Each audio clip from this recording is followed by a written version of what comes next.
Hi, this is Joseph Fink, creator of Welcome to Night Vale. I have a number of exciting things to tell you, and one of them is about a Night Vale party, so let's get started. The first is that we reprinted our Night Vale shirts, so every size is in stock from small to 2XL, and all of them come with a free curse that will hover silently over you for the rest of your life. Go to commonplacebooks.com to buy one. The second is that we have no real-world sponsors here at Night Vale, just awesome listeners like you. So, if you enjoy our show, we would deeply appreciate a donation. It takes a lot of money and a monstrous amount of time to put all this together, and anything you could send our way would help. Thank you to Brian Smith, Kristen Crawford, and Amanda Gatewood for donating already. Go to commonplacebooks.com and click on Welcome to Night Vale to join them. And finally, the most exciting news. On June 11th, 2013, at 7:30, we will be holding a one-year anniversary party for our fans at Webster Hall in New York City.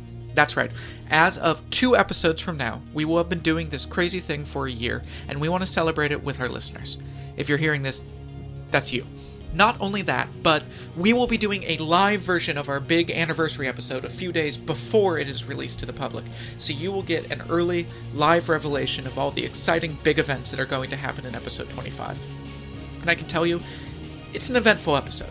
There will be other cool performers, as well as drinks to buy and the people who make Night Vale to say hi to. Once again, that is June 11th, 7:30 p.m., Webster Hall, New York City. Come on by, we'd love to see you, and we will not, I repeat not, replace you with an exact double of yourself programmed to do our bidding. That is, once again, no on the replacing you with a duplicate. Thank you. We report only the real, the semi-real, and the verifiably unreal. Welcome to Night Vale.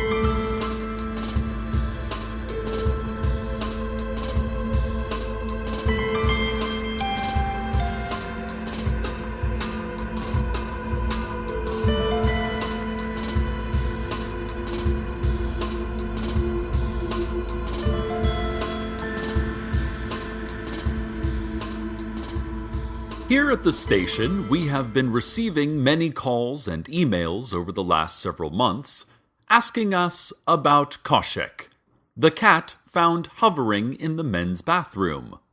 Well, he is doing just fine, and thank you very much for your concern. In fact, he recently gave birth to an adorable litter of kittens. How does a he-cat give birth? Well, how does a he-cat hover in an immobile spot in a radio station bathroom? Some things just aren't meant to be questioned. Most things, actually. We slipped a note under station management's door asking if we could keep all those adorable floating kittens. Management responded with a great thrashing behind the closed door of their office and a localized rainstorm in the break room. We are still working with the station oracle to understand their message, and we will let you know soon what we do with the kittens. Exciting news from the Night Vale chapter of the Boy Scouts. 2 of their members, Franklin Wilson and Barton Donovan, have achieved all the necessary requirements to advance from the rank of Fear Scout to that final and most terrible of ranks, Eternal Scout. The ceremony will take place at an unspecified time today in the hole in the vacant lot out back of the Ralphs, and anyone is invited to attend. Those who wish to view the ceremony should wear loose-fitting clothing and tell everyone they know that they will be going on a long trip. Oh, just somewhere to clear their heads, you know?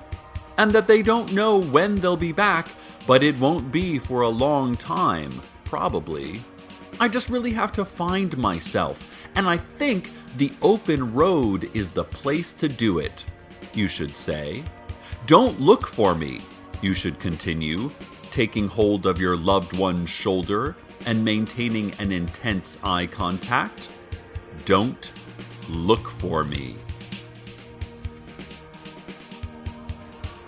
The City Council voted this week to make death a meritocracy. For all of human existence, death has been a communistic sort of event, the council said in a prepared statement, and that we live in America, where it is not the government's job to give death to every single citizen. The council noted that from now on, death would be earned through hard work and productivity, not just as a handout for every resource-sucking freeloader on the street. If you want to die, the council said, you will have to achieve death yourself. Not everyone gets to die, and that's just how it will be.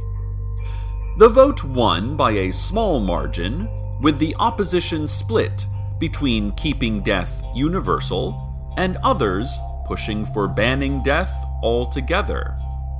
Listen, Night Vale, I don't know about you, but I am for this new merit-based system of death. If everyone gets to die, then no one will really value death. I used to be young and idealistic and think that death was a human right, that everyone deserved to die. But now I realize that dying is very hard work. I'm working hard every day trying to die. But you don't hear me complaining, "Oh, government, where's my free death?" No. When I die, I want to have earned it. I don't mean to sound insensitive to those less fortunate who don't have the means to die without government help, which is why I support our local non-profit shelters that will help ease our more down-on-their-luck brothers and sisters toward the death they truly want but just can't afford. At her regular daily press conference today, Mayor Pamela Winchell extended a warm congratulations to Franklin and Barton for their Eternal Scout achievement. "Fire is actually cold," she shrieked. "It is the cold that burns you." She went on to produce several colorful balloons from her mouth, which she presented to strange, mute children in the audience, children whom none of the reporters remembered having been there just seconds before, and whom none of them recognized. The children thanked the mayor by vibrating and dissolving. The Scouts, meanwhile, have continued preparations for their ceremony. The vacant lot out back of the Ralphs is now covered by a thick burlap tent, and the Scout leaders were seen rolling several oil drums into the tent, drums that rattled as they moved. They also have put up streamers and a hand-painted banner over the tent entrance that reads, "Great job, Frankie and Barty." Great job indeed. Oh, this is so exciting. What a wonderful little town we have. After a long battle with parents over the controversial soda machines in the recently reopened Night Vale High School, the school board has finally capitulated to pressure from the PTA. While the school board, led by the ethereal and menacing Glow Cloud, refused to remove the machines because of the much-needed extra revenue, they concurred that so much corn syrup was simply not good for students' health. As a compromise, the school board agreed to booby-trap the machines with swinging blades and an electrical maze to promote healthier drink choices and physical activity, which can help burn off all that sugar. To make up for the potentially lowered income from fewer purchases, the school board said they would raise soda prices, remove all water fountains and sinks in the building, and double up the salt in all cafeteria dishes. The school board concluded their announcement with the following: All hail, all praise, all submit before the glow cloud.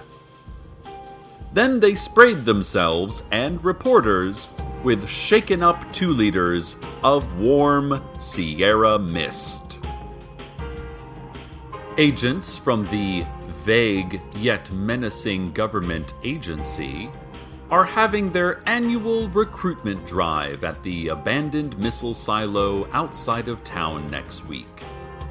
Those interested in joining whatever vague but important work it is that they do should submit resumes and headshots into one of several secret drop spots around town.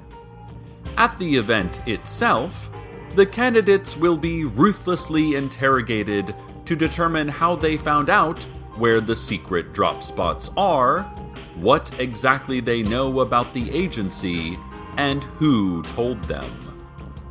A representative for the agency, speaking through a representative, who in turn spoke through a heavily drugged proxy, said, "Oh, it'll be a lot of the standard job interview stuff. Asking you to name your greatest weakness so that we can use it to turn the screws on you even tighter, breaking you slowly through a series of hypnotic light pulses and disruptive sound patterns, stuff like that." Those who make it through this rigorous process will vanish forever from our lives, presumably to join the vague yet menacing agency in some capacity. Those who fail the process will also vanish. Eventually, given enough time, we all will vanish, even the memories of us corroding and fading.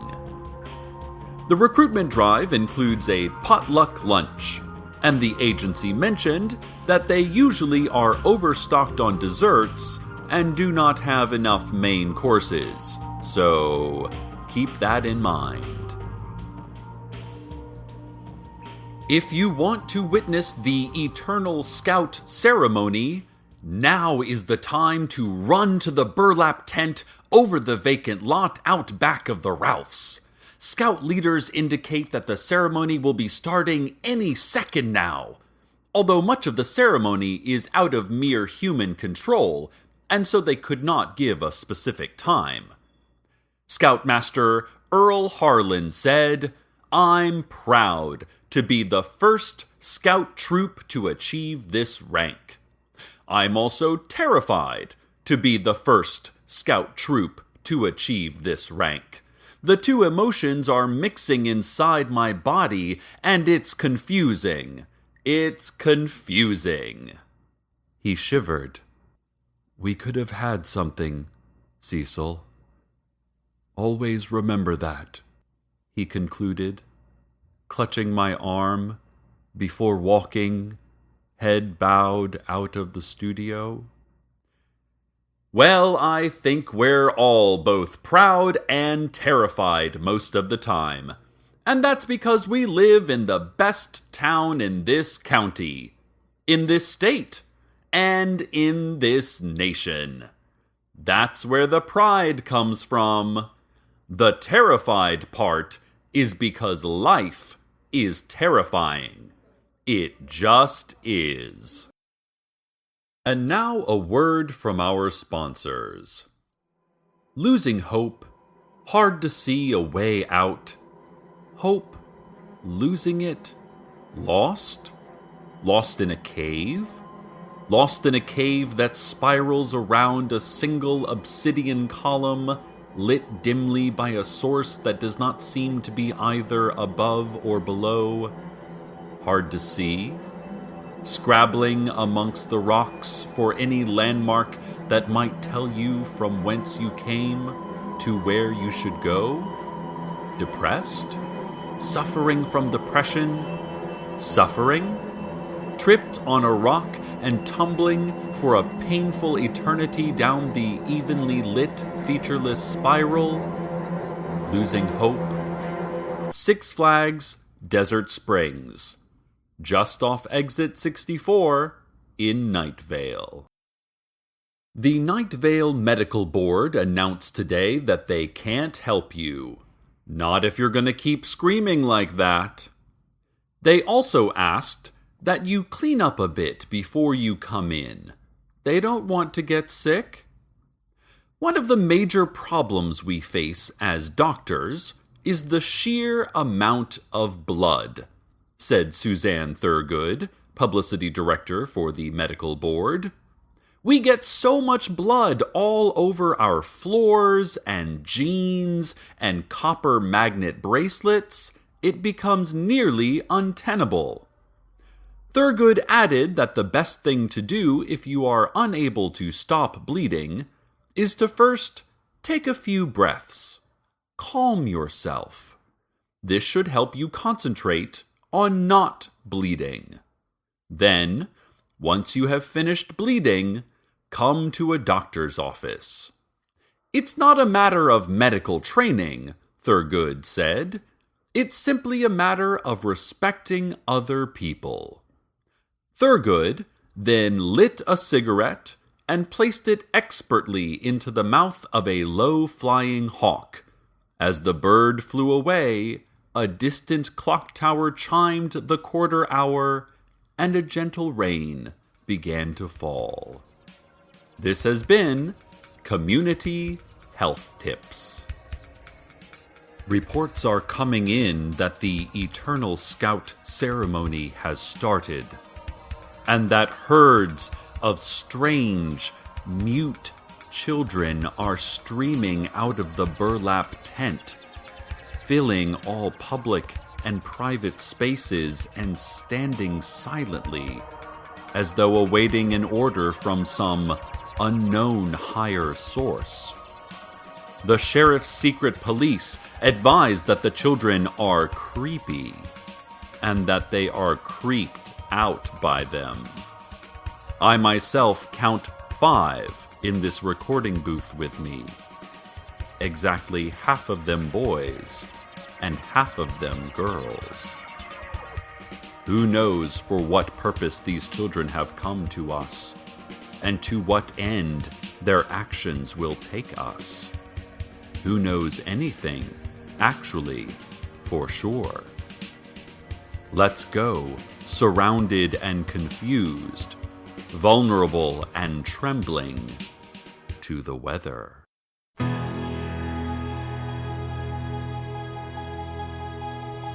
Woke up on the sand and I tied up my sleeping bag. A jetty won't last forever. Waves, they tumble and tumble.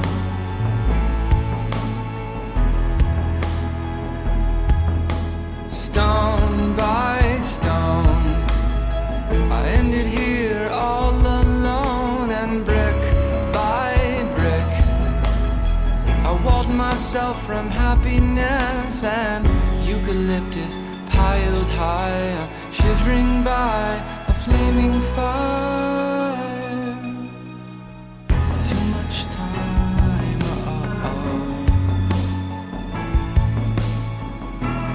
too much time gone by, and I can't find you if I tried.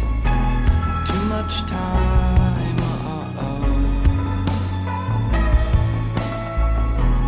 too much time gone by, and I can't find you if I tried.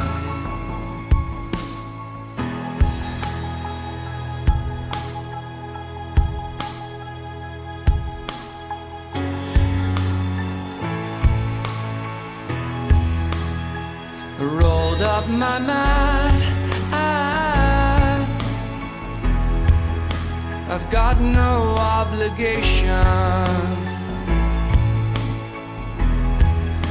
Packed up my pots and pans, and freedom is overrated.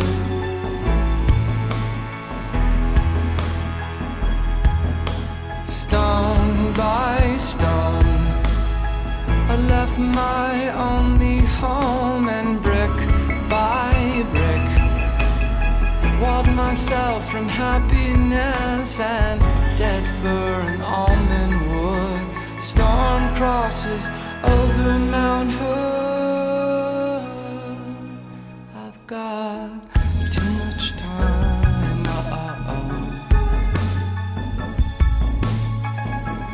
Too much time gone by, and I can't find you if I try. Too much time.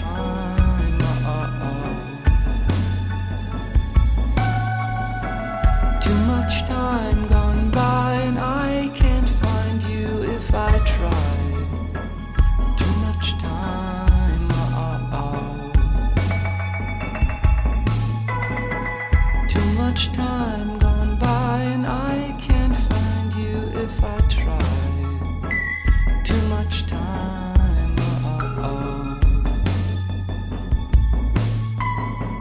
Too much time gone by, and I can't find you if I try.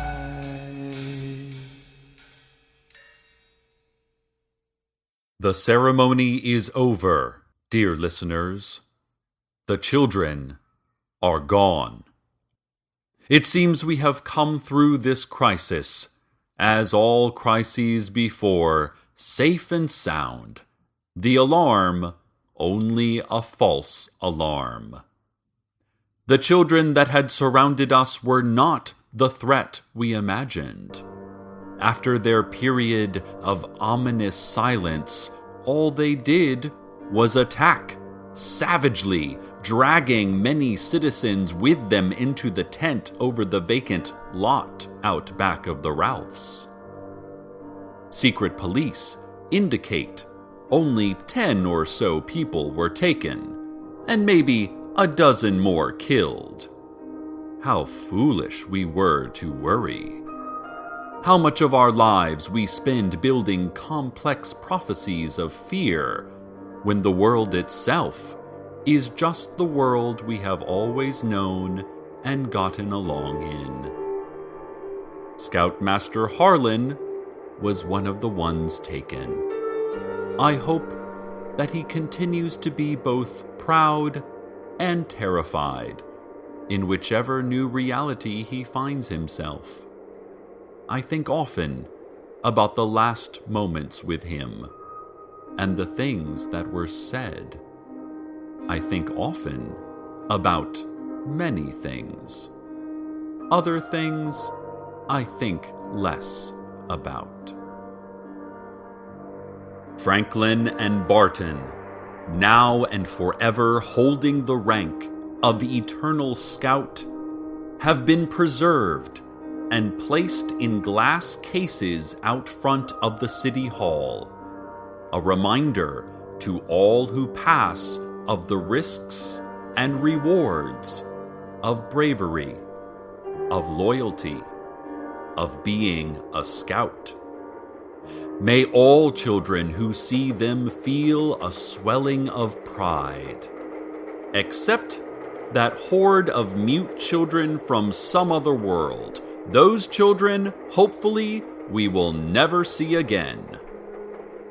Listeners out there, listeners out in the vacant night, clinging to my voice as a simulacrum of companionship, remember, fear is consciousness plus life. Regret is an attempt to avoid what has already happened. Toast is bread held under direct heat until crisp. The present tense of regret is indecision. The future tense of fear is either comedy or tragedy. And the past tense of toast is toasted. Stay tuned now for more voices, more reassuring noise in this quiet world. Good night, Night Vale. Good night.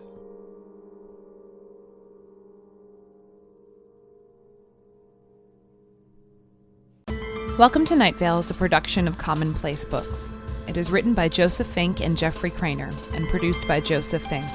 The voice of Night Vale is Cecil Baldwin. Original music by Disparition. All of it can be downloaded for free at disparition.info.